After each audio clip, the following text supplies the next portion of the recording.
I've explored countless forgotten places, but nothing prepared me for the one that refused to be found.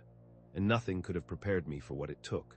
My name is Thomas Patterson, and for the better part of a decade, my life has been defined by decay.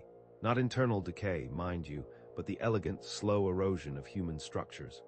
Abandoned factories where the machines stand like petrified beasts, coated in a fine, patient dust. Empty hospitals, their patient records scattered like fallen leaves, whispering forgotten ailments. Half-sunken ships, where the relentless sea reclaims what human hands once forged, their steel hulls turning to rust-streaked bones. I've crawled through claustrophobic tunnels, scaled crumbling facades, and documented countless echoes of lives once lived. But never, not once in all my years, had a place actively resisted discovery. Not until the church, the first mention of it came to me while scrolling through Forgotten Realms, an obscure online forum for urban explorers. The thread was starkly titled, The Unfound Sanctuary. Willamette Valley Anomalies. I remember a cynical smirk playing on my lips. I expected the usual overhyped tale of a hard-to-reach location, perhaps a hidden cave or a particularly overgrown ruin. What I found instead was a collection of genuinely confused, almost desperate accounts. One user, Pathfinder Pete, wrote, "Attempted to reach coordinates, provided a garbled string of numbers for 7 hours yesterday. GPS locked on, claimed I was standing right on top of it.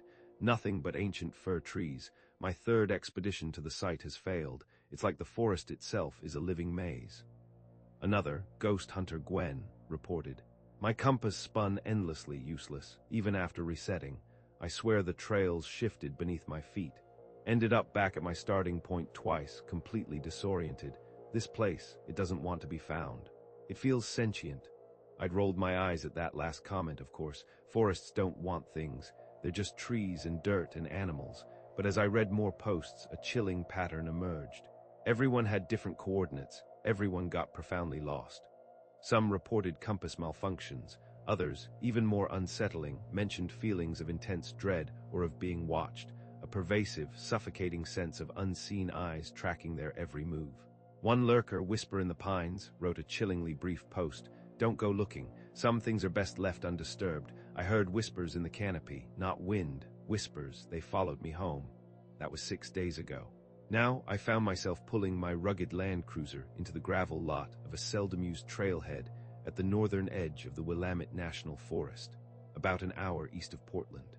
The morning air, crisp and biting, carried the scent of pine and damp earth. I methodically checked my backpack one last time. My advanced GPS unit, a high-quality magnetic compass, topographical maps of the region I'd cross-referenced with geological surveys, my professional-grade camera with multiple spare batteries, a gallon of water, high-energy rations, a comprehensive first-aid kit, a powerful headlamp, and a signaling whistle. Basic safety gear for a serious backcountry hike. I'd done this dozens of times before, each successful expedition adding to my quiet confidence. I pulled up the averaged coordinates on my GPS, a string of numbers I'd meticulously calculated by cross-referencing the 3 most reliable-sounding accounts from the forum. According to my calculations, the church should be roughly 4 miles northeast of the trailhead, nestled deep within an unmapped area between 2 rarely used logging paths. The initial leg of my hike was uneventful. Spring had breathed life into the forest. Bright green ferns carpeted the ground, birds called to each other in a symphony of chirps and trills, and the occasional rustle of small animals darting through the undergrowth provided the only sounds beyond the crunch of my boots. I walked steadily, maintaining a brisk pace, checking my GPS regularly and marking my progress on the paper map. As a secondary backup 2 hours in, I noticed the first problem. My GPS showed I'd veered subtly off course. I paused, consulting the map. I was certain I'd been walking in a straight line, parallel to a minor ridge line. I corrected my direction, making a conscious effort to stay on my projected bearing, and continued. 30 minutes later, the same thing happened.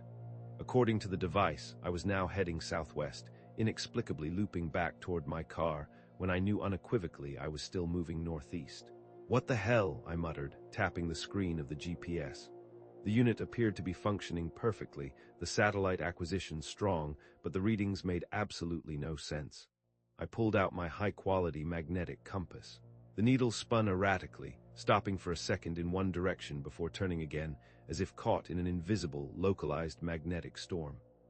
I tapped it against my palm, but it kept doing the same thing, a frantic, meaningless dance. I stopped and looked around, a prickle of unease starting to crawl up my spine. This part of the forest seemed normal, towering Douglas firs, their canopies forming a dense ceiling, the usual assortment of ferns and salal bushes. A small, mossy clearing lay ahead. Yet something was undeniably messing with my navigation. Deciding to rely on dead reckoning, using the position of the sun to maintain my northeast bearing, I marked my current, questionable position on my paper map and kept walking. By noon, I should have reached the general vicinity of the church. Instead, all I found was more trees, a small, nameless stream that wasn't on any of my maps, and a bizarre, wind-sculpted rock formation that looked eerily like some monstrous animal crouching low to the ground. My GPS was now displaying my path as a series of tight, perfect circles. Even though I knew I'd been maintaining a straight course for over an hour, I was getting intensely annoyed, and a deep-seated frustration began to replace my earlier unease. I stopped to eat an energy bar, the bland taste doing little to soothe my frayed nerves. I'd never seen anything like this before. I was usually impeccable with directions. I'd navigated my way through ancient, disorienting mine shafts, crawled through miles of labyrinthine city drainage systems, and hiked in remote, unmarked wilderness without a single hitch. But here, in a forest visited by thousands every year, I couldn't even walk in a straight line. By 3 o'clock in the afternoon, with the sun beginning its slow descent, I had to admit defeat. With limited daylight remaining, and all my primary navigation tools acting up in such an unprecedented way, it would be stupid, even dangerous, to keep going. I consulted my paper map, triangulating my position roughly based on the stream and the strange rock, and began heading back. Getting back to my car was surprisingly easy. Almost too easy. The moment I made the conscious decision to abandon my search, to turn my back on the elusive church, my compass needle snapped to attention, pointing a steady, unwavering south. My GPS fixed itself too, displaying a clear, direct path to the trailhead, as if someone had flipped a switch. It was profoundly weird, like everything had started working again the instant I gave up looking. I reached my car just as the last rays of sunlight were bleeding from the sky, painting the western horizon in hues of orange and deep violet. I threw my backpack onto the passenger seat and sat behind the wheel, the engine off, the silence of the twilight forest pressing in. I thought about what had happened, both devices failing simultaneously, then miraculously self-correcting the moment I gave up.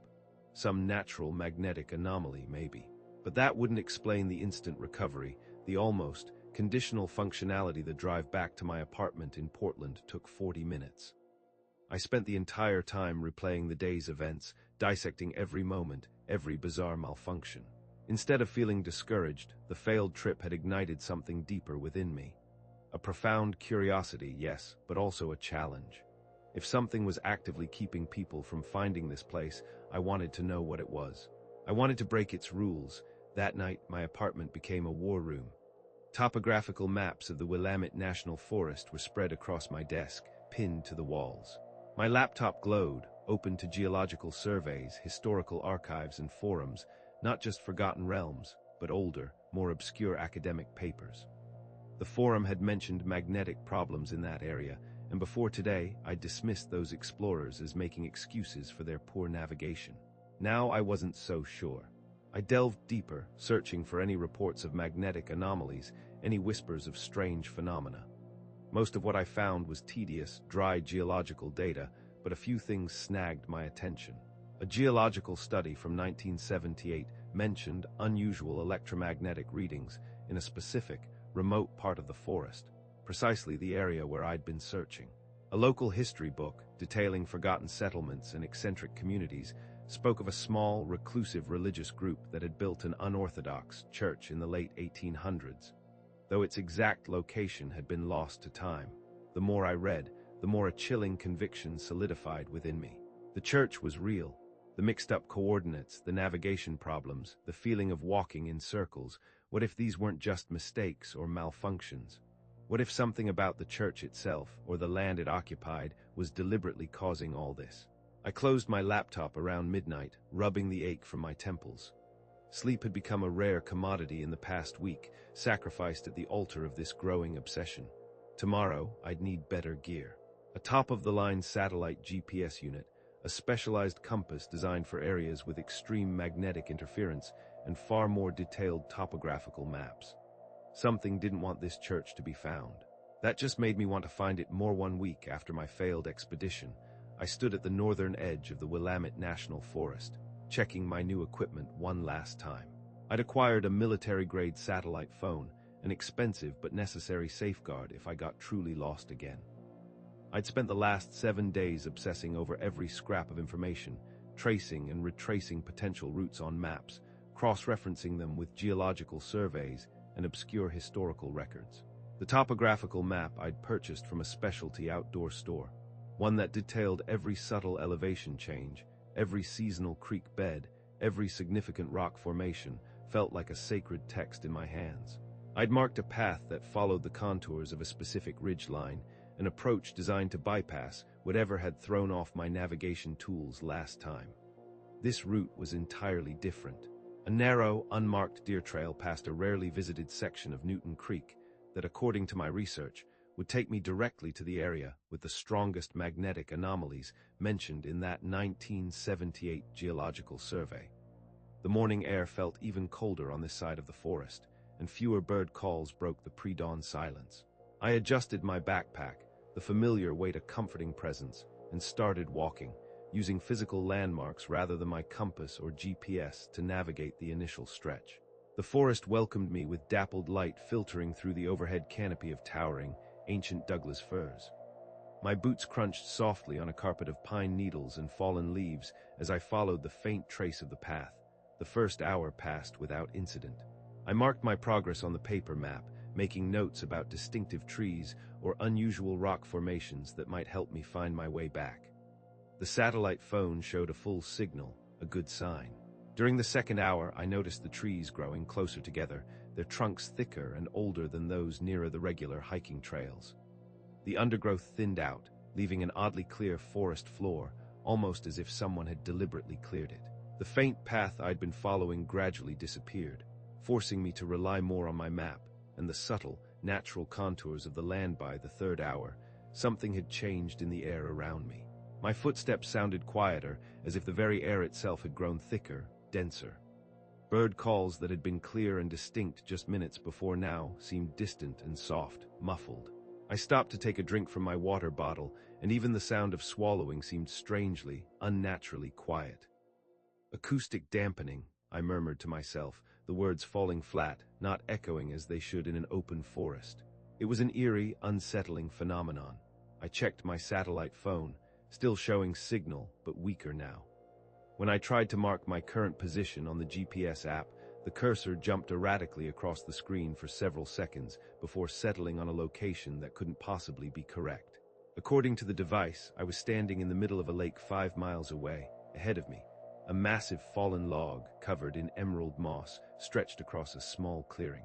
As I got closer, I saw someone sitting on it, a person I hadn't noticed until I was less than 30 yards away.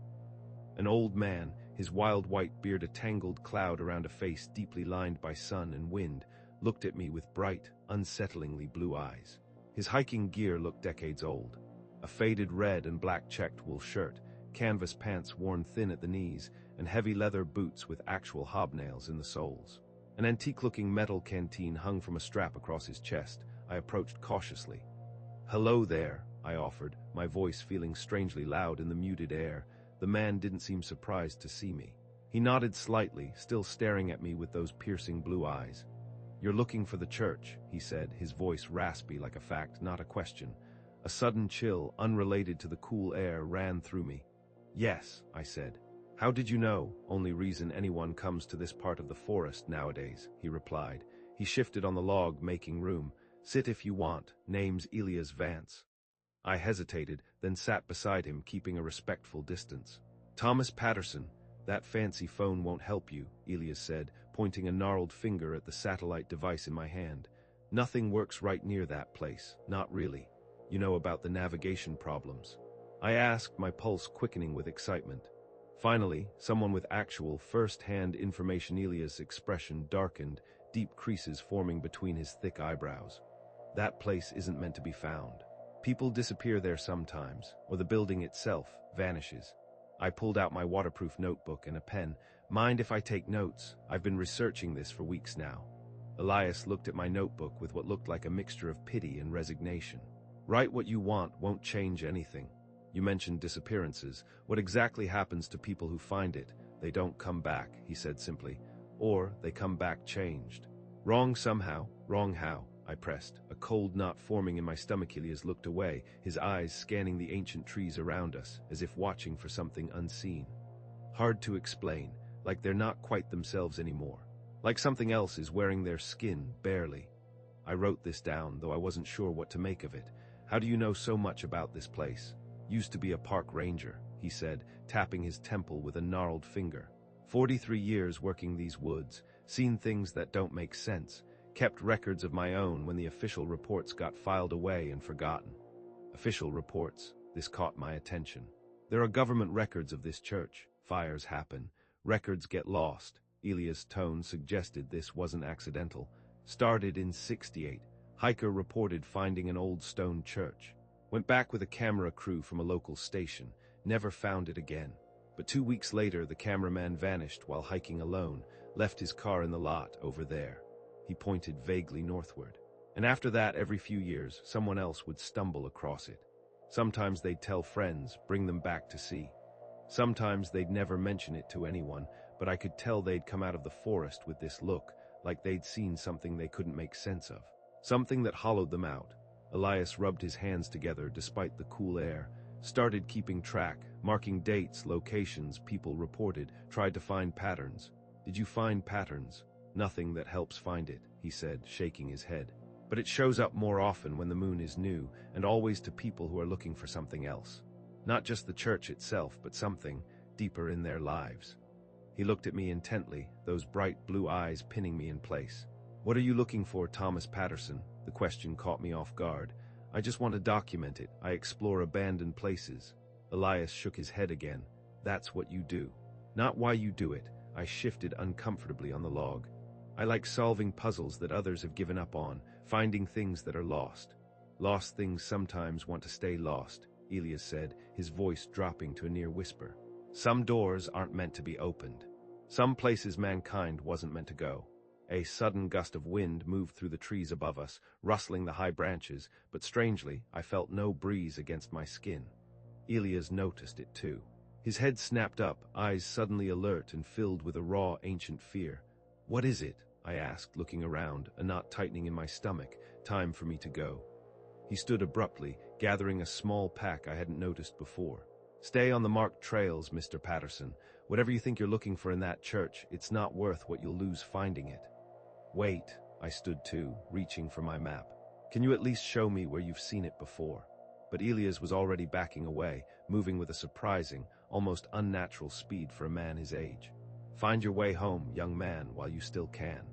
Before I could ask another question, he turned and walked into the trees, quickly disappearing between the thick trunks.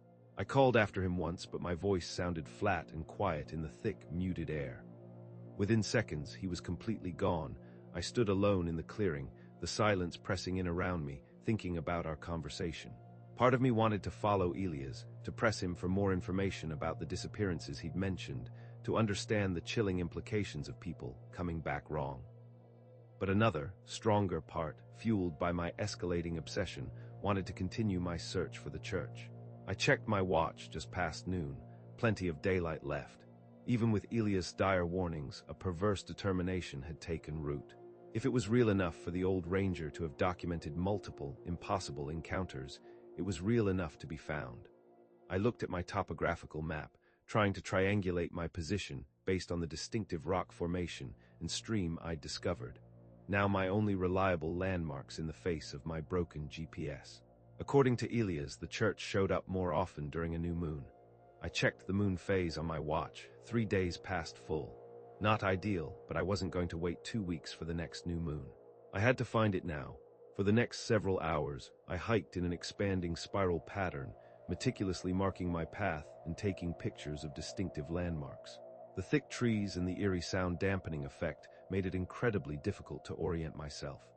Twice, I ended up back at places I'd already been, even though I swore I'd been walking in a straight line. It was like the forest was playing a cruel game, subtly shifting around me, refusing to let me gain my bearings.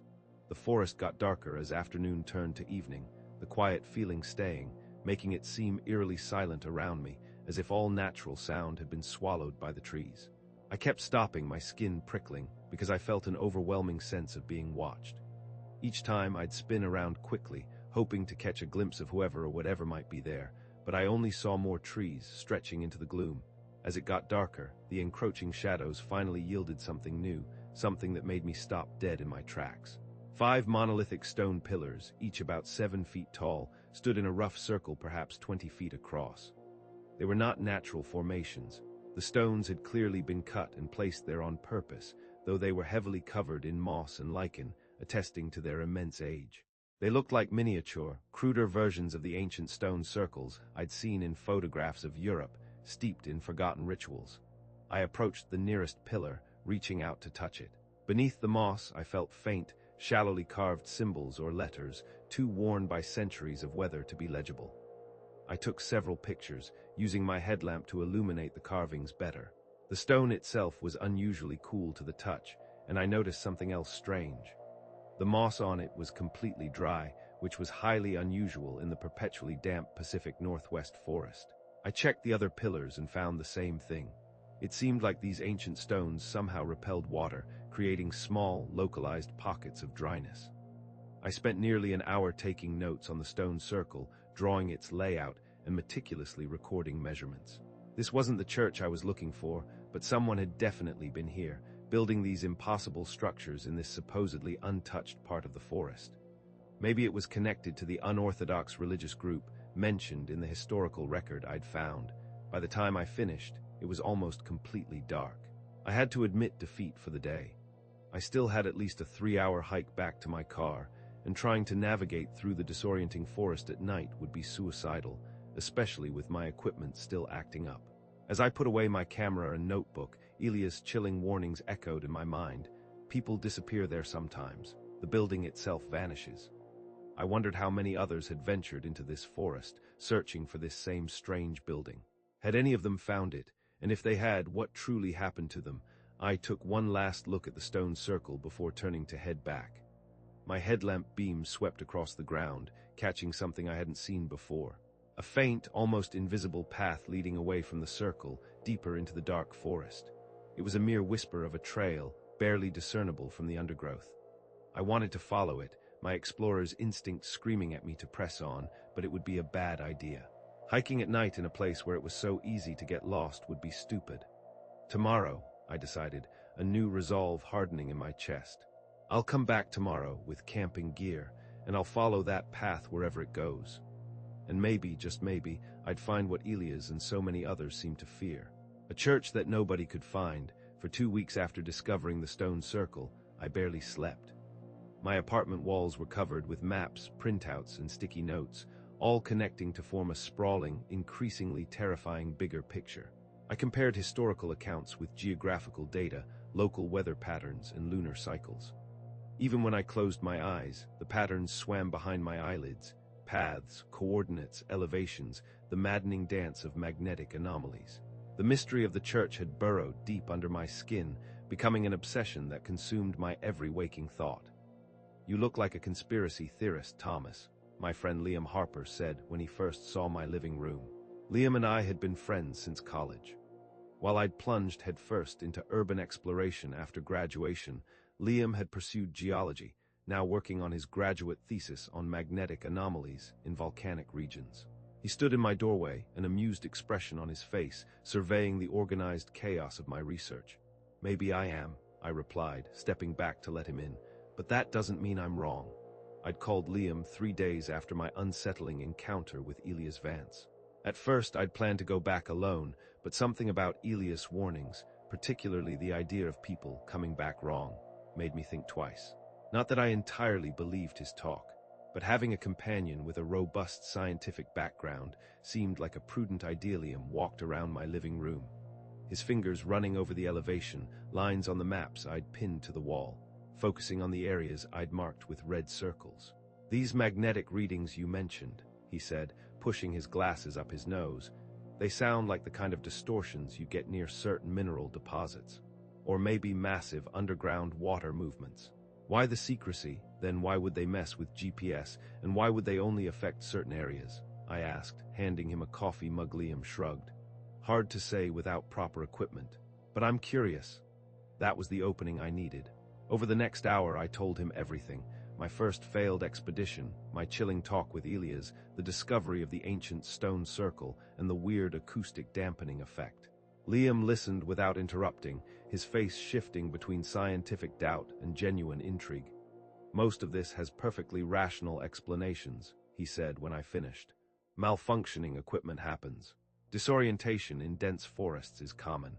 Your brain fills in the rest. And the stone circle, old indigenous sites exist. The old ranger who knew why you were there before you said anything." Liam took a long sip of his coffee. I didn't say all of it was easily explained. By the end of the evening, Liam had agreed to join me.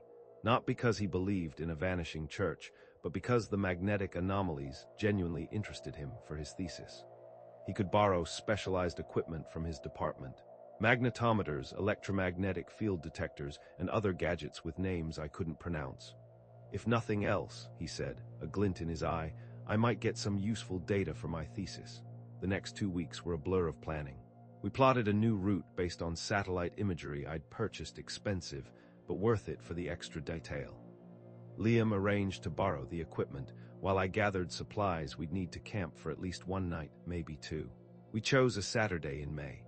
The weather forecast predicted clear skies, and the moon was waning, not quite the new moon Elias had mentioned, but close enough. We met at my apartment before dawn, checked our gear one last time, and drove to the Willamette National Forest. As the sky lightened, Liam remarked, "You're really committed to this, Thomas." He looked more like a scientist than an explorer, cargo pants with too many pockets, a faded blue department logo polo shirt under his jacket, and hiking boots that looked barely broken in. "I need to know if it's real," I said, shouldering my backpack. "Everything about this place breaks the rules I understand." Liam nodded toward his equipment bag. "Well, if there are magnetic anomalies, we'll find them." We set off as the sun was coming up. Our route would take us away from the regular trails, following a high ridge that might help us avoid whatever messed up my navigation before. It was cold that morning, and smelled strongly of pine trees and damp earth. Unlike my previous solo trips, this hike felt different. Having Liam along changed things. His scientific doubt grounded my fervent determination, making me feel less like a madman chasing shadows. We talked about college, his research, my other exploration trips.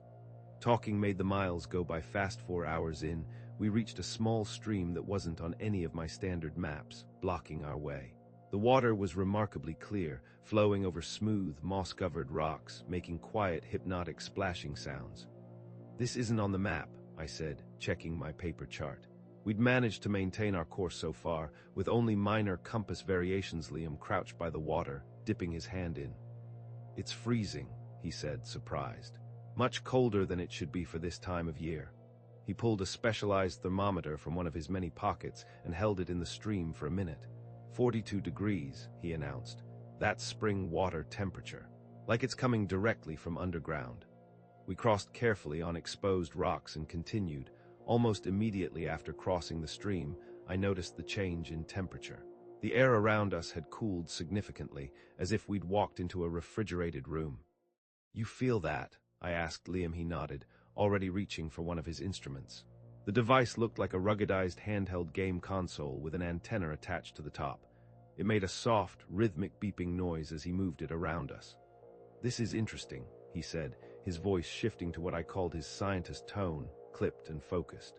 "We're picking up electromagnetic field variations, strong ones." "What does that mean?" I asked, watching the numbers flicker wildly on his device's screen. "It means something's generating a significant M field nearby. Or," he paused, adjusting some settings, "or we're at the very edge of one." We pressed forward. The forest grew denser, the trees older and larger than any we'd seen near the trails. The underbrush thinned out beneath the heavy canopy, making our progress easier but somehow more uncomfortable. The pervasive sense of being watched, which had begun subtly hours ago, now returned with an almost suffocating intensity. Liam's instruments beeped more frequently, the beeps growing louder, more urgent.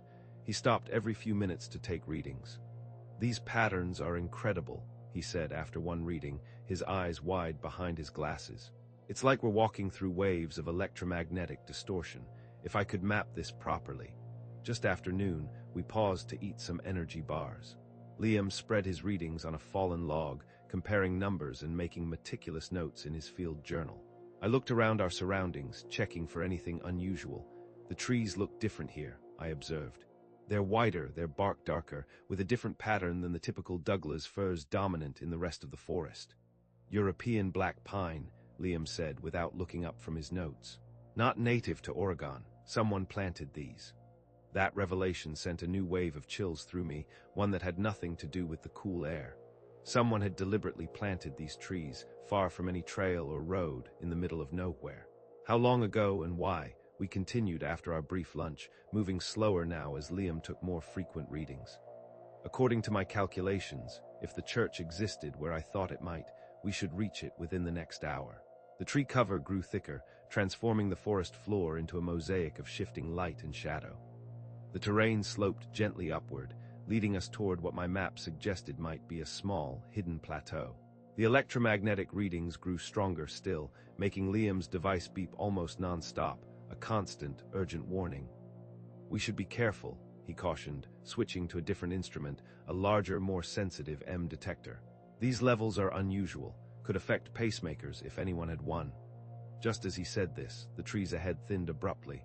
A harsh, bright light poured through the opening, and we walked into a clearing we couldn't see until we were right next to it. And there it was. The church was smaller than I'd thought, but undeniably real. It was made of rough, gray stone that had darkened over time from relentless rain and weathering. The walls rose about 20 feet high, culminating in a sharply pointed roof. A square bell tower, partially crumbled, its top stones missing like broken teeth, rose from one side. The windows were Gothic arched, their stained glass mostly shattered or completely gone, leaving gaping, dark eyes staring out. Ivy grew wild over everything, a thick green embrace covering the walls and wrapping like a python around the tower. A rusty, ornate iron fence, twisted and broken in places, enclosed the property, encompassing both the church and a small, neglected graveyard to its right. The tombstones were tilted at impossible angles, pushed by decades of ground shifts, many of them having fallen over completely, lying flat in the tall, unkempt grass. "I told you it was real," I whispered, my voice rough with a complex mix of emotions. Validation, triumph, excitement, and a deep, cold undercurrent of dread I couldn't quite explain. My hands trembled slightly as I raised my camera, taking the first, urgent photographs. Liam stood still beside me, his scientific instruments momentarily forgotten, his mouth slightly agape. "This is impossible," he said quietly, his voice thin. "This structure can't be here. It would be documented. I mean, it would be famous." He fumbled with his GPS unit, checking our location. The screen displayed a single, chilling message: "Location undefined." He looked at me, his eyes wide. "Try yours." I pulled out my satellite GPS. Same message. "How old do you think it is?" I asked, moving closer to the fence, drawn by an irresistible pull. Liam studied the architecture, his scientific mind trying to grapple with the impossibility of it. "Late 1800s, maybe. The Gothic revival elements suggest that period." But he trailed off, shaking his head slowly. "This kind of stone isn't quarried anywhere in this region. It would have been incredibly difficult to transport building materials all the way out here." We approached the fence gate. It was an elaborate iron arch, topped with a stylized, unsettling cross design. The gate itself was about 4 feet high, connected to two massive, moss-covered stone posts on either side.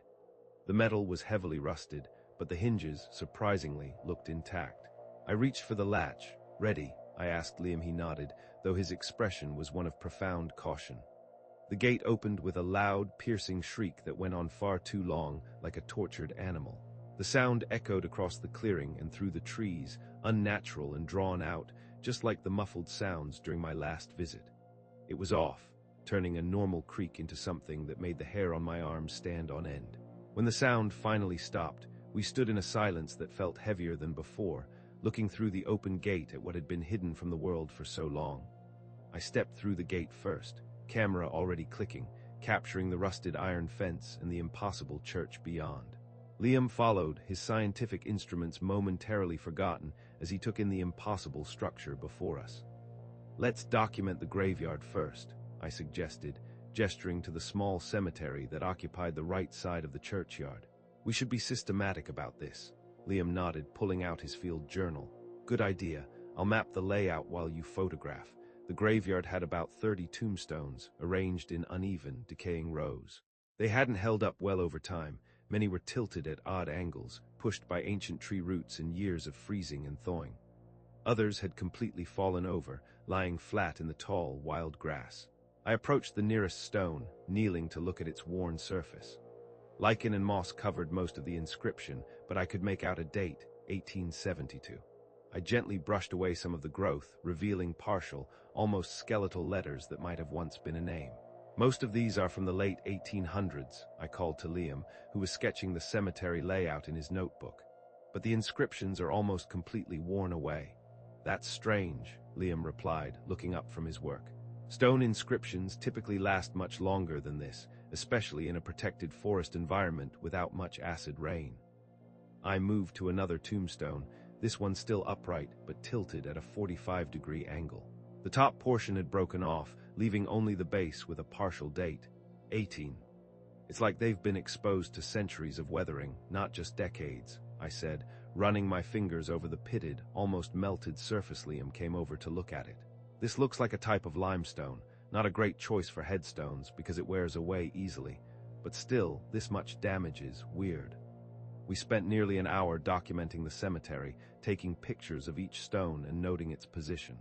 None of the names could be read anymore, though we sometimes found partial dates or single, indecipherable letters that still clung to the stone. At the far corner of the graveyard was a larger monument, what looked like a family plot, enclosed by a smaller, rusted iron fence, just like the one around the church property.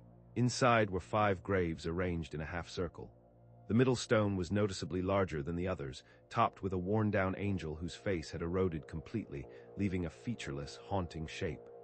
"Look at this," Liam said, pointing to marks at the base of the central monument. "These aren't just random erosion patterns." I crouched beside him, seeing what he'd noticed, a series of symbols carved into the stone base. They didn't resemble any alphabet I recognized. More like pictographs or ancient runes, strange and alien. "Can you make any sense of them?" I asked. Liam shook his head. "Not my field, but they were deliberately carved, and they've survived better than the English inscriptions." I photographed the symbols from multiple angles, making sure to capture every detail. Whatever they meant, they might be important to understanding this place. With the graveyard documented, we turned our attention to the church itself. The building was small by modern standards, but robustly built. Gray stone walls rose to a peaked roof, covered in slate tiles, many now missing. A square bell tower stuck out from the left side, its top partly broken down. Gothic arched windows lined the walls, their stained glass mostly broken or missing entirely. The entrance consisted of 2 massive oak doors with black iron fittings. One door stood partly open, as if the last person to leave hadn't quite pulled it shut. The wood was gray with deep, ancient cracks running through it. "Ready?" I asked Liam, standing before the entrance, a prickle of anticipation and dread dancing on my skin. Liam checked his instruments one last time. "M readings are off the charts here. Whatever's causing the magnetic anomalies, it's strongest around the church itself, almost like a beacon." I pushed the door open wider. It moved with surprising ease, a smooth, silent swing, no creaking hinges, no resistance. It felt wrong, unnaturally fluid for such an old, heavy building. We stepped inside together. The interior was a single, large room with a high, vaulted ceiling. Dust motes danced in the colored light streaming through the broken stained glass windows. The air smelled of old wood, damp stone, and something else I couldn't quite place, a faint, metallic tang that reminded me vaguely of the taste of old blood. Wooden pews, their surfaces dull and partly rotted, stood in neat rows, facing a simple stone altar at the far end. A plain wooden pulpit stood to the right of the altar, and behind it I noticed a narrow, shadowed doorway. "This is incredible," Liam whispered, his voice carrying clearly in the quiet, strangely resonant space. "The architecture is consistent with late 19th century Gothic revival, but some elements seem older. Cruder almost." I moved down the central aisle, camera clicking constantly. The floor was stone, worn smooth in the center from countless footsteps. Along the sides, where the pews ended, I noticed small objects scattered on the ground. "Books," I said, bending to pick one up. It was a hymn book, its leather cover cracked and faded with age. I carefully opened it, finding pages printed in both Latin and English. "Look at this," Liam said, taking the book from me and examining it. "Printed in 1891, according to this," he said, pointing to tiny text on the title page. "St. Bartholomew's Church of the Eternal Covenant." "St. Bartholomew," I repeated, finally having a name for the mysterious building. "I've never heard of it in any of the local church histories." We continued our exploration, finding more hymn books and prayer books scattered across the floor. It looked as if they'd been left behind in a hurry, some fallen from the pews, others simply dropped near the door. Liam walked to the altar. Behind it hung a simple wooden cross. He looked at it, not touching, then went to check the walls. "Thomas," he called, his voice echoing eerily, "there's a door here." I joined him at a small, unassuming wooden door set into the wall to the left of the altar. Unlike the main entrance, this door was completely closed. Liam tried the iron handle, which turned with a soft, almost imperceptible click. The door opened inward, revealing a small, dark room that might have been an office or a vestry. Inside, a simple wooden desk stood against one wall, its surface covered with a thick layer of dust, except for a clean, rectangular outline where something had recently been removed. Bookshelves lined another wall, mostly empty, save for a few old, rotting tomes Liam saw at first. A large, leather-bound book lying open on a smaller side table. "Parish records," he said, carefully opening the brittle ancient book. The pages were filled with neat, precise handwriting, recording baptisms, marriages, and deaths. The entries began in 1872 and continued off and on until the final page. Liam turned to this last entry, dated October 15, 1923. "Final service before closure," he read aloud, his voice low. "The congregation has dwindled to 7 faithful. We depart with heavy hearts, knowing what must be sealed away. May God forgive our failures." It was signed by Father Michael Donovan. "Sealed away," I repeated, a new chill running through me. "What does that mean?" Liam shook his head. "No explanation here, but look at the gaps in the entries." He flipped back through the pages. "There are periods of years with no records, then they start again as if nothing happened, as if the church blinked." I took pictures of several pages, including the ominous last entry. This book, if we could study it more carefully later, might hold vital clues about what truly happened here. We left the small office and went back to the main church. I noticed the narrow doorway behind the pulpit that I'd seen earlier. "Let's check where that leads," I suggested. The doorway opened onto a spiral staircase made of the same gray stone as the church walls. It wound both upward and downward, disappearing into shadow in both directions. "Up first," Liam suggested. I nodded and we began climbing the narrow steps. The staircase was tight, forcing us to ascend single file. After about 20 steps, we emerged into the bell tower. The space was small, perhaps 10 feet square, with arched openings on all 4 sides that would have allowed the bell's sound to carry across the forest. The floor was wooden and felt solid enough beneath our feet, though I stepped carefully, testing each plank. In the middle of the room hung an enormous bronze bell, easily 4 feet wide. It was suspended from a massive wooden beam that looked surprisingly intact, given how old the building was. The bell's surface was covered with the same strange, alien symbols we'd seen on the gravestone in the family plot. "These markings," Liam said, shining his headlamp across the bell's surface, "they're not decorative. They form some kind of pattern. A language maybe, or a schematic." I photographed the bell from every angle, making sure to capture all the symbols. "Do you think it still works?" I asked, a morbid curiosity seizing me. "I wouldn't try it," Liam said quickly, his voice laced with uncharacteristic urgency. "The vibrations might damage the tower structure, or worse." I nodded and walked over to one of the arched openings. The view should have been breathtaking. We were high enough that Portland's skyline should have been visible from here, even through the trees. Instead, all I saw was an endless expanse of forest, stretching to the horizon in every direction, without a single road, building, or any other sign of human habitation. "Liam, come look at this," I said, a new, deeper chill running through me. "Where's the city?" He joined me at the opening, peering out over the vast, unbroken canopy of trees. "That's not possible," he whispered, his scientific mind visibly struggling to process what we were seeing. Portland should be visible from up here, even through the densest trees. And there should be roads, power lines, something. We checked each of the 4 openings, scanning in every direction. All we saw was forest, an unbroken emerald sea, all the way to the horizon. It was as if the church existed in a different time, before the city had ever been built. The magnetic anomalies must be affecting our perception somehow, Liam suggested, though he didn't sound convinced. Or maybe there's some kind of extreme light refraction happening. We walked back down the spiral staircase, returning to the main floor of the church. The afternoon light had changed, turning golden as evening drew closer. We'd been here for hours already, but there was still so much to document. We should check the lower level before it gets dark, I said, nodding toward the downward portion of the spiral staircase. The crypt, agreed, Liam said, but added, let's be methodical about the main floor first. We don't want to miss anything. We spent the next hour examining every detail of the church's main level. I photographed the stained glass pieces that remained in the windows, fragmented images of saints and biblical scenes. Their colors still remarkably bright, where they hadn't been broken.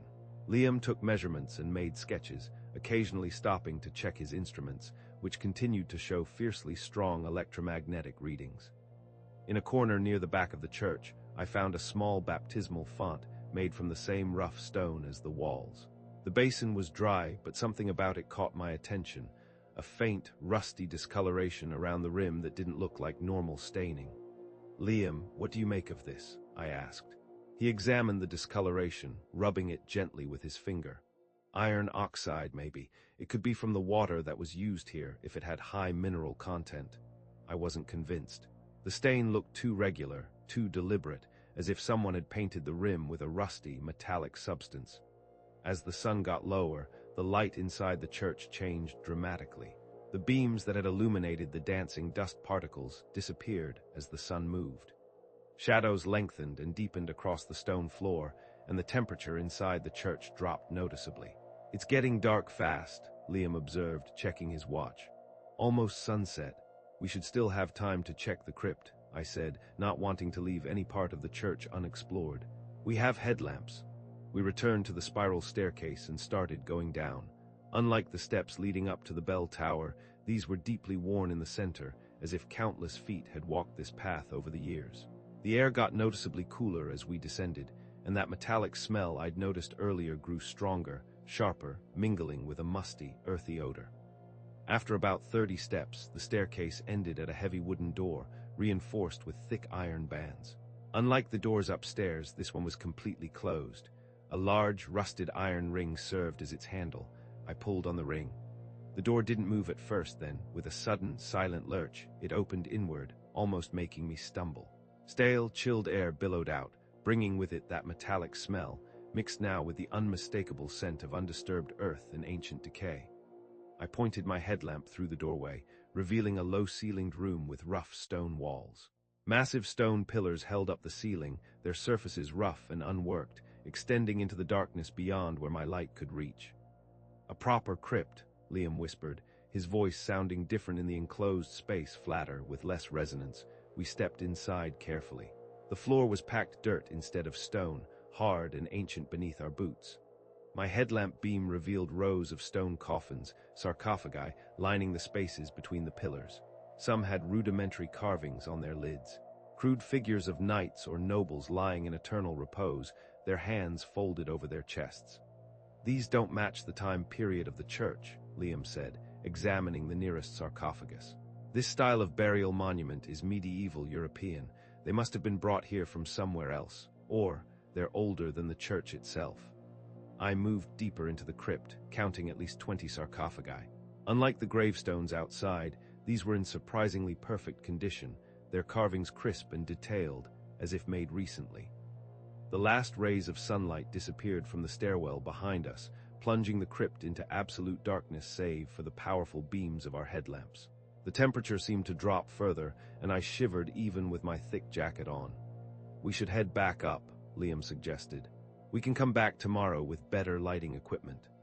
I was about to agree when I felt it, a subtle, deep vibration through the soles of my boots. At first, I thought it might be Liam shifting nearby, but when I looked at him, he was standing perfectly still, a puzzled expression on his face. "Do you feel that?" I asked. He nodded slowly. "Vibration, low frequency." The vibration grew stronger, turning into something I could feel in my chest, a deep thrumming that resonated through my bones. It wasn't just coming through the floor, it seemed to be in the air too, making everything feel heavy, dense. Then came the sound, a deep, resonant tone that seemed to come from all around us. It wasn't loud at first, more felt than heard, like the lowest note on a massive pipe organ played softly, but it kept getting louder, steadily building in intensity. "What is that?" I had to raise my voice to be heard over the growing, resonant sound. Liam shook his head, his eyes darting around the crypt. "It's not coming from a single source. It's like the whole building is shaking from within." The vibration got stronger, a violent trembling moving through the very stone walls and floor. Dust began to fall from the ceiling in thick clouds as the entire structure of the crypt, and perhaps the church above, trembled violently. The sound was becoming uncomfortable now, a physical force that pressed against my ears, making my vision blur slightly. I turned my headlamp toward the staircase. "Maybe we should."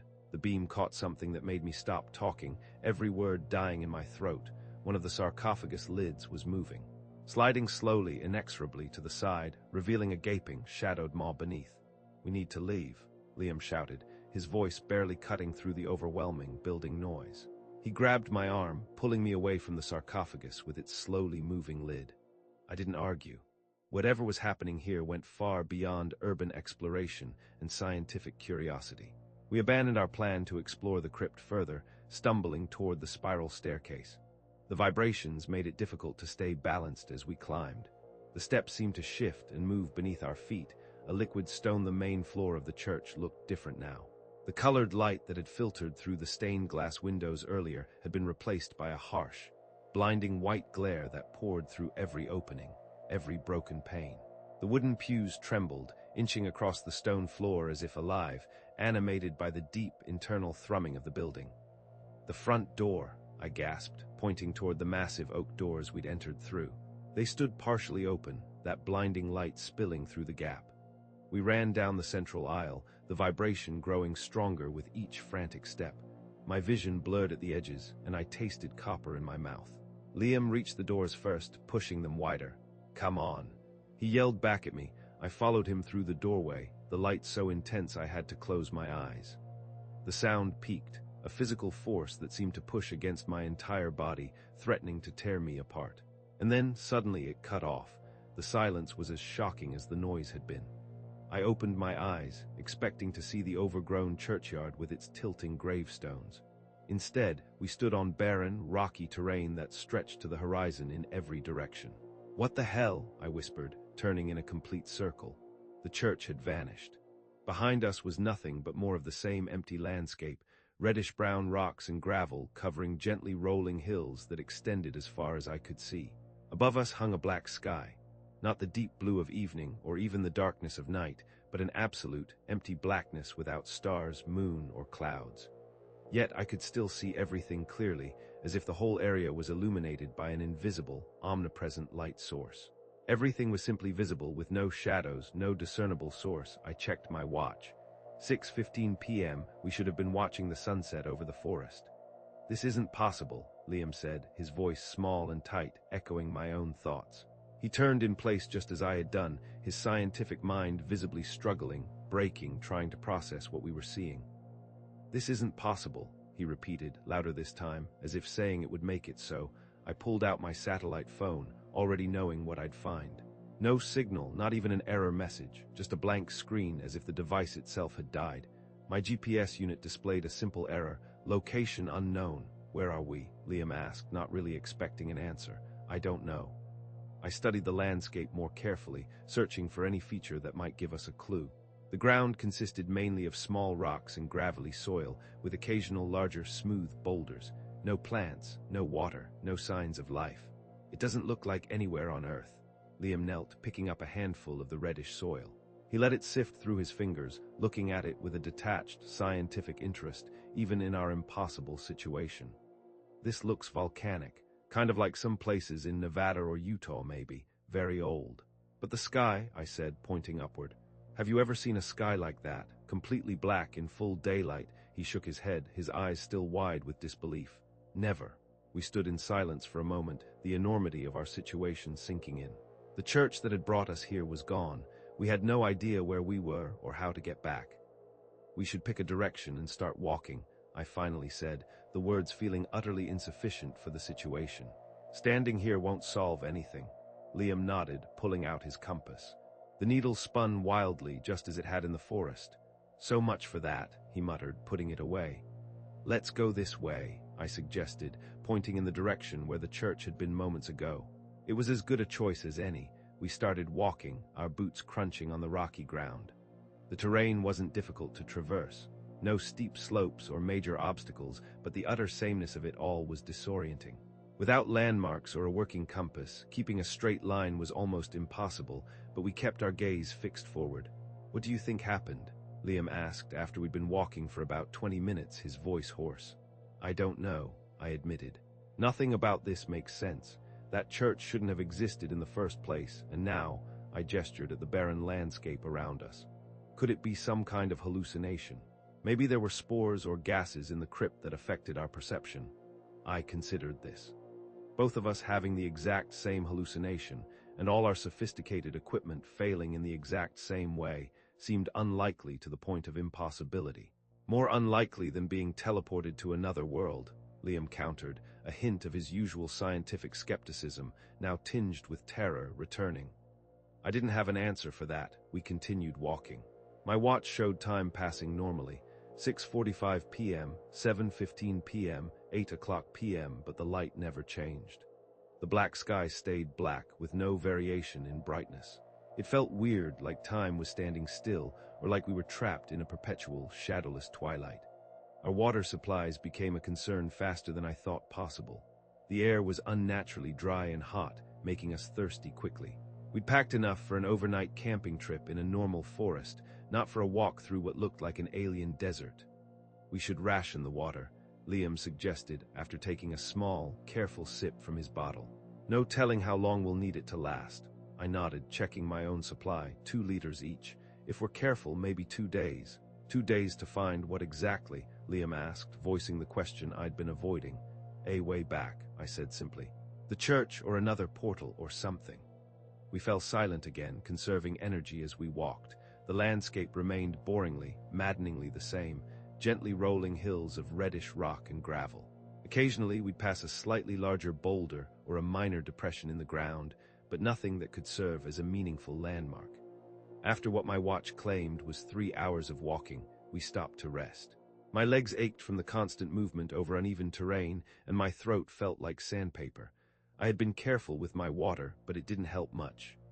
"We should have seen something by now," Liam said, sitting on a flat rock, his voice hollow.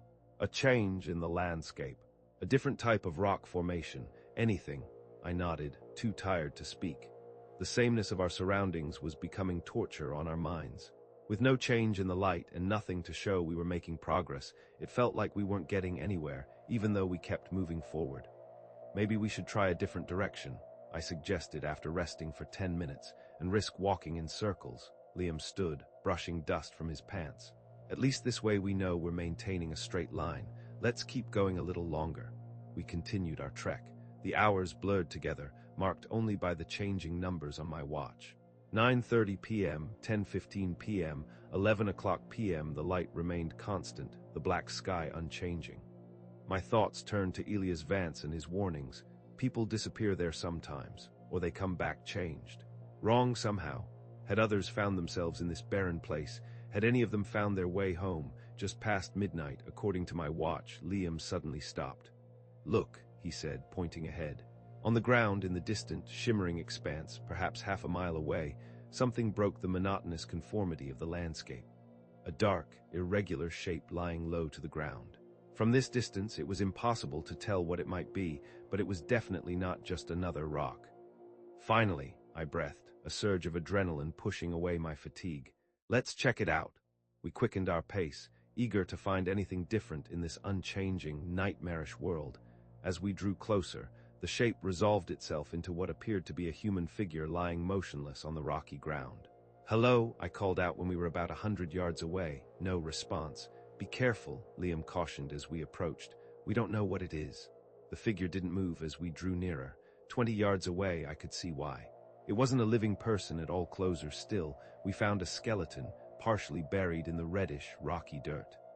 I got down next to it, forgetting how tired I was as I looked at the white, bleached bones. The skeleton lay on its back, one arm stretched above its head, the other folded over its chest area, as if clutching something. The bones looked weird, subtly off, almost shiny, as if they had turned to crystal over a really, really long time. "This has been here for centuries," I said, carefully brushing away some of the reddish gravel that partially covered the rib cage. "Maybe longer."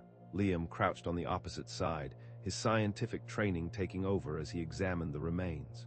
He gently touched the skull, which was partially embedded in the hard ground. "The proportions aren't quite human," he whispered, tracing the outline of the cranium with his finger. I looked more closely at the skull. Liam was right. It was slightly longer at the back, with eye sockets noticeably larger than normal. The jaw seemed wrong too, the jawbone longer and narrower than it should have been. "What do you think it is?" I asked. "Some kind of primate." Liam shook his head. "No, the overall structure is too similar to Homo sapiens, but there are significant differences." He pointed to the rib cage. "Count the ribs," I did, finding 14 pairs instead of the normal 12. "And look at the hands," Liam continued, his voice strained. The skeletal hands had 6 fingers each, the extra digit appearing to be a second thumb on the opposite side of the hand from the normal one. "This isn't possible," I muttered, echoing Liam's earlier statement about our surroundings. "In evolutionary terms, these modifications would take millions of years to develop," Liam said, his voice flat. Unless what? Unless they were engineered somehow." He sat back on his heels, wiping sweat from his forehead. "But that's pure speculation." I noticed something clutched in the skeleton's right hand. A small rectangular object, held tight against the sternum, almost fused with the bones. Leaning closer, I saw it was a book of some kind, its leather cover remarkably preserved in the dry, alien climate. "Liam, look at this." I carefully worked my fingers around the book, trying not to damage the brittle bones that held it. The skeletal fingers were locked around it in a death grip, and I had to break one of the metacarpal bones to free it. The sound of snapping bone made me wince. "Sorry," I whispered to the remains, the apology feeling both necessary and absurd. The notebook was small, about 4 by 6 inches, with a simple leather cover that had become hard like wood. The pages inside were brittle but intact, protected by the cover and the very body that had held it for so long. I opened it carefully, revealing handwritten text in faded brown ink. The first page contained a single line. "Property of William Hargrove, expedition to St. Bartholomew's Church, 1879. 1879, Liam repeated, looking from the notebook to the skeletal remains. "That's the same church we found, St. Bartholomew." I turned to the next page, where the journal entries began. "May 12, 1879. After 3 tries, we have finally found the church. Professor Blackwood believes it to be of immense archaeological significance, though its construction defies all known architectural styles of the region. We plan to catalog its contents and record the structure over the next 2 days." The next several entries described the church in meticulous detail: the Gothic windows, the bell tower, the crypt with its stone coffins. The handwriting was neat and precise, the notes careful, academic. Then came an entry that turned my blood to ice. "May 14th, 1879. Disaster. The church has disappeared, taking Professor Blackwood and the others with it." I had stepped outside to draw the exterior when a blinding light shot from every window and door. When it faded, the church and everyone inside were gone. Only bare earth remained where the building had stood. I am alone now in this strange place of red rock and black sky. My compass spins uselessly. I pray this is some fevered dream from which I will soon wake. I looked up at Liam, who was reading over my shoulder. His face had gone ashen. "It's the same," he said quietly, his voice a ghost of its former scientific certainty. "The exact same thing that happened to us." I continued turning pages, reading entries that documented William Hargrove's harrowing journey across the same barren landscape we now traveled through. He described walking for days, rationing his meager water, searching desperately for any sign of civilization or a way home. As the entries continued, the handwriting became increasingly messy, words slanting wildly across the page, letters varying wildly in size, and dark ink blots marking places where the pen had stopped too long. The content became more disturbing as well. "I am followed," I see nothing when I turn, but eyes watch me from the black sky. Professor Blackwood was right about the church. It is a door, but not all doors should be opened. And later, water gone, lips bleeding. The wall appears and disappears on the horizon. Sometimes it shows me home. Sometimes places I do not recognize. It taunts me. The final entry, barely readable, scratched almost violently onto the page, said, "The voices promise water if I follow. They say the wall is the way back. I no longer trust my own mind, but I have no choice. If found, tell my sister in Portland I tried to return." The remaining pages were blank. I closed the notebook gently, looking at the skeleton with new, horrifying understanding. William Hargrove had experienced exactly what we were experiencing now. He had found the church in 1879, been transported to this impossible place, and died here, alone and desperate. "We're not the first," I said, the words unnecessary. "And the church has been doing this for at least 150 years, Liam added, his voice hollow with shock and dread. "Maybe longer." We sat in silence for a moment, letting it all sink in. The church wasn't just some weird mystery or something to study. It was a trap, a door to this place that had taken lives before ours. "We need to keep moving," I finally said, standing up. My legs protested after kneeling so long, but the fear was a powerful motivator. "We can't end up like him." Liam nodded and stood up. "Which direction?" I looked at the notebook. Hargrove mentioned a wall that appeared and disappeared on the horizon. He was trying to reach it when he died. "A wall?" Liam scanned the horizon in all directions. "I don't see anything like that." "Neither do I admitted, "but it's the only lead we have." I tucked the notebook into my backpack. "Let's keep going the way we were headed. If we don't see anything after a few more hours, we can try another direction." We left William Hargrove's remains behind, continuing our journey across the barren landscape. I couldn't help looking back once, watching the small, white shape get smaller in the distance, a lonely grave marker in a world that shouldn't exist, according to my watch. We'd been walking for nearly 12 hours since finding Hargrove's remains when Liam suddenly stopped, pointing ahead. "Thomas, do you see that?" On the horizon, barely visible at this distance, was a vertical line that seemed to shimmer slightly against the black sky. It wasn't a natural formation, too straight, too perfect. "Is that the wall?" Liam finished for me. "It has to be." A sudden, desperate surge of energy pushed away my exhaustion. "Finally," I breathed, "let's check it out." We quickened our pace, eager to find anything different in this unchanging, monotonous world. Over the next hour, as we got closer, we could see it was a massive wall, made of some translucent or semi-opaque material. It rose so high I couldn't see the top, disappearing into the black sky, and it stretched out of sight on both sides. The wall gave off a faint, internal blue glow, which was the first different kind of light we'd seen since arriving here. It looked beautiful but chillingly unnatural, like a massive sheet of ice or crystal. "It's not natural," Liam stated, his scientific curiosity momentarily overriding his fear. He pulled out his notebook, making a quick sketch of the impossible structure. "Nothing in nature forms perfect vertical planes like this, especially not on this scale." We stopped about 100 yards from the base of the wall, taking in its impossible dimensions. It had to be at least 300 feet high, possibly much more. "What do you think it is?" I asked. Liam shook his head. "I have no idea. A boundary of some kind, a containment structure. It's clearly artificial, but the technology required to build something like this." He trailed off, pointing to the huge, shimmering wall. I remembered Hargrove's final journal entry. "They say the wall is the way back. Could this structure somehow connect to our world, to the church? We should get closer," I said. Hargrove thought it might be a way home.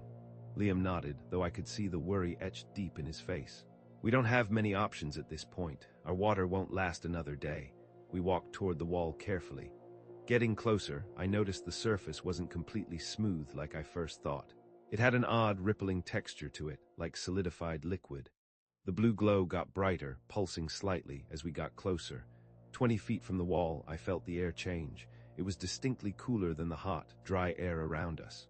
It felt incredibly good on my parched skin. "Do you feel that?" I asked Liam. "The temperature drop?" "Yes," he replied. He held out his hand, palm forward. "There's moisture in the air too, like condensation."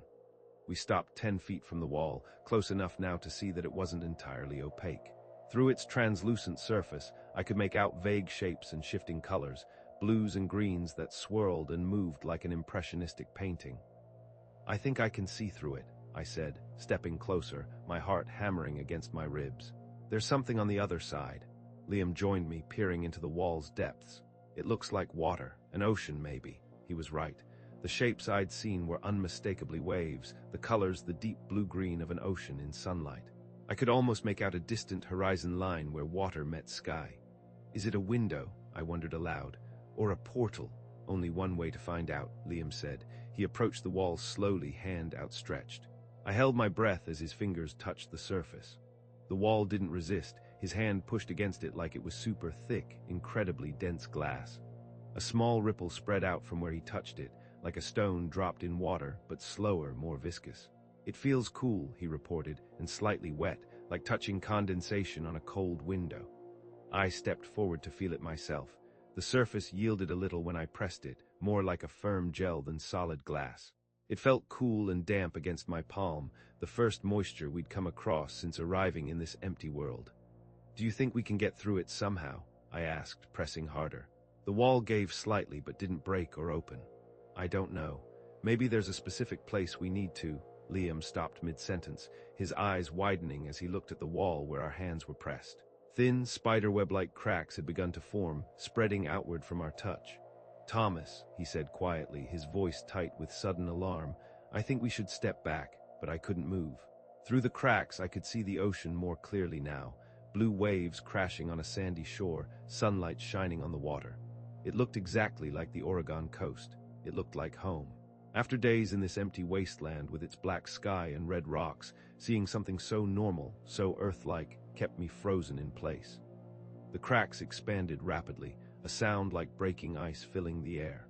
Water began to seep through, first in droplets, then in small streams that ran down the wall's surface. "Run," I shouted, finally breaking from my trance and backing away, but it was too late. With a deafening crack, the wall collapsed entirely, releasing a massive torrent that swept us off our feet. The force of the water knocked the breath from my lungs as I was lifted and carried backward. The red gravel scraped against my back for a moment before I was completely underwater. I caught one last glimpse of Liam, his arms flailing as he was pulled in a different direction, his glasses knocked from his face, before the current dragged me into what felt like a crushing, dark water tunnel. I couldn't breathe, couldn't orient myself. The water spun me around, pushing me forward with incredible force. "Liam," I tried to call out, but only swallowed more water. I fought to reach the surface, wherever that might be, my lungs burning for air. The current was too strong, carrying me helplessly through the rushing water. My consciousness began to fade, black spots dancing at the edges of my vision. Just as I thought I couldn't hold my breath any longer, the pressure around me changed. The water seemed to thin, becoming less substantial, and suddenly I was falling through empty air. I hit something soft sand and rolled several times before coming to a stop. Water poured from my mouth and nose as I coughed violently, dragging precious, burning air into my lungs. I lay there gasping, my body trembling with the effort of breathing. When I finally managed to lift my head, I found myself on a beach. A real, normal beach. Sand stretched in both directions, meeting the ocean on one side and grassy dunes on the other. The sky above was lightening with the first hints of dawn, stars fading as the eastern horizon brightened. I recognized this place. Cannon Beach, Oregon. The distinctive shape of Haystack Rock stood tall in the distance, silhouetted against the pre-dawn sky. I was home. The realization hit me with such force that I began to laugh, the sound raspy and painful in my salt-burned throat. I was back on Earth, back in Oregon, somehow returned from that impossible place of red rock and black sky. Then I remembered Liam. I struggled to my feet, looking up and down the shoreline. "Liam," I called, my voice weak and hoarse. "Liam." There was no response except for the steady crash of waves on the shore. I stumbled along the beach, searching desperately for any sign of him. The water was cold against my legs as I waded into the shallows, looking for a body being tossed by the waves. "Liam," I shouted again, louder this time, despite the pain in my throat. A voice called back, but it wasn't Liam's. "Hello, is someone there?" An older man appeared over the crest of a dune, making his way down to the beach. He wore rubber boots and a heavy fisherman's jacket, carrying a tackle box in one hand. "Are you all right?" he asked as he approached, concern evident on his weathered face. "You look half drowned, my friend," I gasped. "He was with me in the water. Have you seen anyone else?" The man shook his head. "Just got here myself, was heading out for some early fishing." He set down his tackle box and took a closer look at me. "Son, you need medical attention. You're blue with cold." I hadn't noticed until he mentioned it, but I was shivering violently, my clothes soaked and my body temperature dangerously low. "I need to find my friend," I insisted, though my teeth were chattering so hard I could barely form the words. "We'll look for him," the man promised, his voice calm. "But first, we need to get you warmed up. I've got a truck just up the path. Name's Raymond Foster, by the way." "Thomas," I managed. "Thomas Patterson." Raymond helped me up the beach toward the dunes, supporting much of my weight as my legs threatened to give out. I kept looking back at the ocean, hoping to see Liam emerging from the waves. "What happened?" Raymond asked as we climbed the sandy path to the parking area. "Boat capsize." I didn't know how to answer. How could I explain the church, the other world, the wall of water that had brought me here? "It's complicated," I said finally. "We were exploring, got separated." Raymond didn't press for details. He helped me into his truck and cranked the heater to full blast, then pulled out his cell phone. "I'm calling emergency services," he said. "You need medical attention, and we need to get a search started for your friend." As he dialed, I leaned my head against the window, watching the beach where I'd washed ashore. The sky was brightening by the minute, revealing more of the coastline. There was no sign of Liam anywhere. "Please be okay," I whispered. "Please have made it back too." But even as I said the words, I remembered William Hargrove's journal and the skeleton we'd found. Not everyone who entered the church found their way home again. The paramedics arrived 20 minutes later, by which time Raymond had wrapped me in emergency blankets from his truck and given me hot coffee from his thermos. I was still shivering, but less violently. "Found him washed up on the beach," Raymond explained as they loaded me onto a stretcher. "Says his friend is still missing." One paramedic checked my vitals while the other radioed in my condition. "Male, early 30s, suffering from hypothermia and possible water inhalation. BP is low, pulse rapid." "My friend," I said, grabbing the paramedic's arm. "Liam Harper. We need to find him. Coast Guard's been notified," the paramedic assured me. "They're sending boats out now. Can you tell me what happened? Were you on a boat that capsized?" I tried to explain about the church, the other world, the wall. But even to my own ears, the story sounded insane. The paramedics exchanged glances. "He's confused," one said quietly to the other. "Probably oxygen deprivation." "I'm not confused," I insisted. "We found a church in the forest. It transported us somewhere else. We found a wall and it broke, and the water brought me here." They nodded in that way people do when they're humoring someone they think is delirious. "We're going to take good care of you," the first paramedic said soothingly. "Let's get you to the hospital." As they loaded me into the ambulance, Raymond approached. "I'll keep looking for your friend," he promised, his weathered face solemn. "And I'll check back on you at the hospital later." I thanked him. The ambulance doors closed, and we sped away from the beach, away from where I'd last seen Liam at the hospital. Doctors treated me for hypothermia and water inhalation. They ran tests, checked for concussion, and asked repeatedly about drugs or alcohol that might explain my hallucinations. I stuck to my story, though I could tell no one believed me. A police officer came to take a statement. I told him everything, from our discovery of the church to our separation when the wall collapsed. He wrote it all down without comment, but his expression made it clear he thought I was either lying or mentally unstable. "We'll do everything we can to find your friend," he said when I finished. "The Coast Guard has boats out searching, and we've got people combing the beach." "He might not be in the water," I said, a chilling thought suddenly crystallizing. "He might have come through somewhere else, or—" I couldn't bring myself to voice the other possibility, that Liam hadn't made it through at all. The officer nodded. "We'll keep looking. In the meantime, get some rest." Later that afternoon, a man in a crisp suit entered my hospital room. He introduced himself as Detective Michael Rodriguez.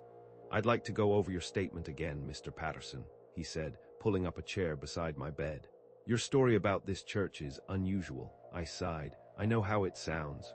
"Then perhaps you'd like to tell me what really happened." His tone was conversational, but his eyes were sharp, assessing. "I already told the truth," I said. "We found a church in the Willamette National Forest that shouldn't exist. We went inside. Something happened. A vibration, a sound, and when we tried to leave, we ended up somewhere else, not Earth. We walked for days across a desert with a black sky. We found a wall. It broke, and I washed up on Cannon Beach." Rodriguez made a note in his small notebook. "And where exactly in the Willamette National Forest is this church?" "I don't know the exact coordinates. We were off trail. But you could lead us back there. I hesitated. I could try, but it was hard to find even when we were looking for it. The navigation equipment malfunctioned around it. Convenient, Rodriguez murmured, making another note. Mr. Patterson, your friend Liam Harper, is missing. His family is worried sick. If you know where he is. I don't, I interrupted. I told you what happened. We got separated when the wall broke. The water carried us in different directions. I ended up on the beach. I don't know where Liam is. Rodriguez looked at me for a long moment. We found your car at the Willamette Forest trailhead. 2 backpacks were in the trunk, along with camping equipment. Were you planning an overnight trip? Yes, we wanted to explore the church thoroughly. Yet you claim you ended up on Cannon Beach, over 70 miles from the Willamette Forest. How do you explain that? I shook my head. I can't explain it, I just know what happened. Rodriguez closed his notebook and stood. Get some rest, Mr. Patterson. We'll talk again when you're feeling better. His meaning was clear. He thought my story would change once I was no longer confused from my ordeal. The doctors kept me overnight for observation. The next morning, they declared me physically recovered and discharged me. Raymond Foster, true to his word, came to drive me home. Any sign of Liam? I asked as we walked to his truck. Raymond shook his head. Coast Guard searched all day yesterday and through the night. Nothing yet. I wasn't surprised. Something told me they wouldn't find Liam in the ocean. If he had made it back at all, he would have come through somewhere else. And if he hadn't made it back, I need to go back to the forest, I said as Raymond drove me to my apartment in Portland. I need to find the church again. I need to find Liam. Raymond glanced at me. The police told me about your story. You really believe it? I lived it, I said simply. He was quiet for a moment. I've been fishing these waters for 40 years, he finally said. Seen things sometimes that don't make sense. Lights under the water where there shouldn't be any. Waves that move against the current. Once saw a fog bank that stayed perfectly still while the wind blew right through it. He shrugged. Don't know what you experienced, but I'm not one to say what's impossible. His words were oddly comforting. At least someone wasn't dismissing me outright. When we reached my apartment, Raymond handed me his card. Let me know if you find your friend, he said, or if you need anything else. I thanked him and went inside. My apartment felt strange after everything that had happened, too normal, too unchanged. I showered, changed clothes, and immediately began preparing to return to the Willamette National Forest. I needed to find the church again. I needed to find Liam, but as I gathered my equipment, my phone rang. It was Detective Rodriguez. Patterson, he said, his voice different than in our previous conversations. There's been a development. I need you to come to the station. Did you find Liam? I asked, my heart racing. A pause. Just come in as soon as possible. I drove to the police station feeling a profound, anxious tension. Rodriguez met me in the lobby with a blank face. Follow me, he said, leading me not to the familiar interview room, but to his office. Once inside, he closed the door and gestured for me to sit. Yesterday afternoon, he began, opening a folder on his desk. A group of amateur cavers exploring an unmapped cave system near Mount Hood made a discovery. They found a chamber containing what appears to be a stone sarcophagus. I stared at him, not understanding the connection. Inside the sarcophagus were human remains, Rodriguez continued. We've just received preliminary identification based on dental records. He paused, watching me carefully. It's Liam Harper. The room seemed to tilt, the world spinning on its axis. That's not possible, I whispered. Mount Hood is miles from where we were. That's not the only impossibility, Rodriguez said. He slid a photograph across the desk. It showed a skeleton lying in an open stone coffin, the bones darkened with age, partially covered with what looked like mineral deposits.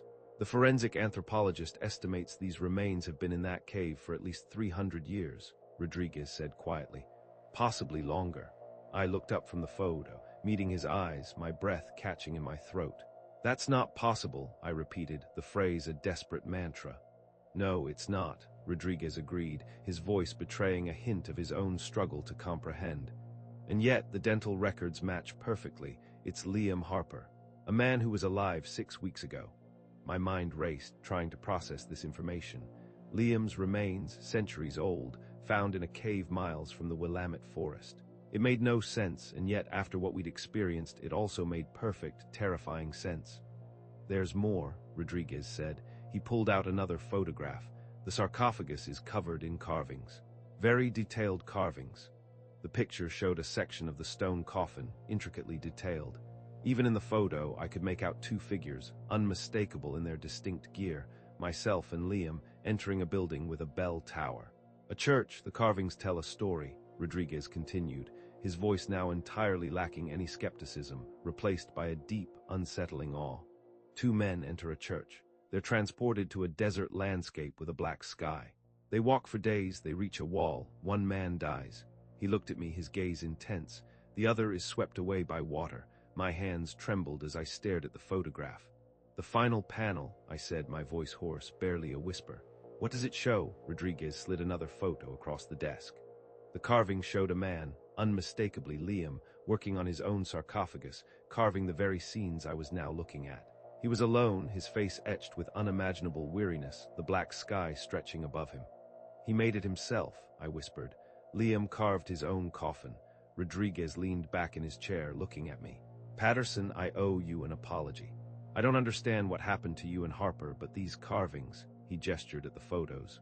They match your story exactly. Details you told me weeks ago, details no one else knew, before anyone knew this sarcophagus existed. I barely heard him. My mind was stuck on the image of Liam, alone in that other world, somehow surviving long enough to find or create a cave, to carve a sarcophagus showing our impossible journey. How long had he lived there after I was swept away? How had he survived at all? And how had his remains, his sarcophagus, found their way to a cave on Mount Hood? I need to see it, I said, my voice raw with a desperate need for understanding. The sarcophagus. I need to see it in person, Rodriguez nodded.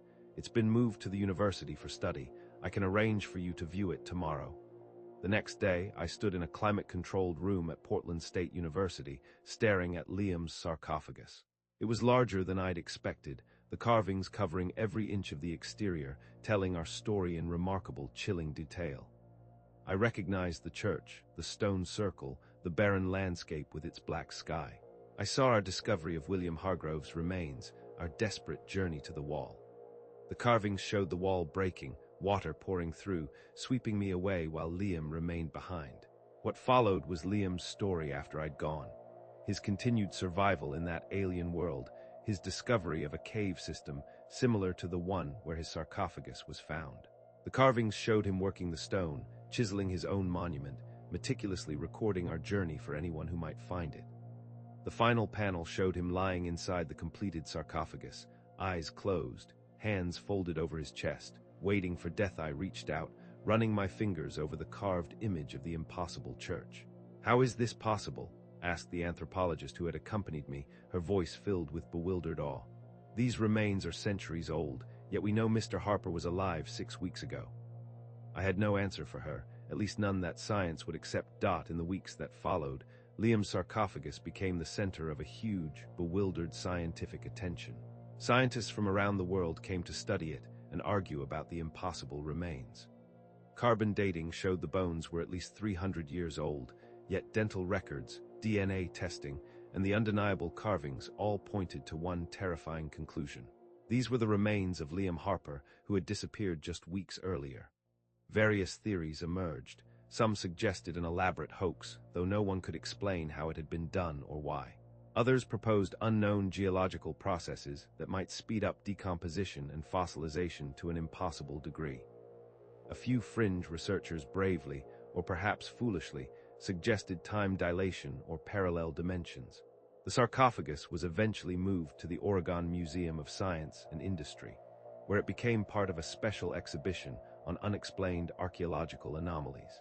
I visited often, standing before the thick glass case that held Liam's remains, looking at the carvings, a constant, chilling reminder of the impossible truth. I never told anyone about William Hargrove's journal. Hargrove had disappeared in 1879 while exploring the church with Professor Blackwood and others. I had returned while Liam stayed behind. How many others had gone through similar things over the years? How many had found their way back? And how many were stuck in that empty world with its black sky, carving their own final testaments? Detective Rodriguez closed the official investigation into Liam's disappearance, filing it under unexplained death. Liam's parents held a funeral, burying an empty coffin, while his actual remains stayed in the museum, studied and debated by scientists who could never truly understand what had really happened. I continued searching for the church, though with less desperation than before. I knew now that Liam was beyond rescue. Whatever had happened to him in that other world, he had lived long enough to create his monument, to tell his story, our story. Sometimes, hiking in the Willamette National Forest, I would feel a strange stillness in the air, a muffling of sound that reminded me of our approach to the church. But whenever I turned to look, there was nothing but regular forest. I couldn't find the church anywhere. I lived with the knowledge that somewhere in the Willamette National Forest there was a church that seemed impossible to find again. A door between worlds that had taken Liam and changed my life forever. I lived with questions that would never be answered and a story no one would believe. And somewhere I knew the church was still there, waiting for the next person who looked too hard for things better left alone. What impossible mystery has captivated your mind? Share your thoughts in the comments.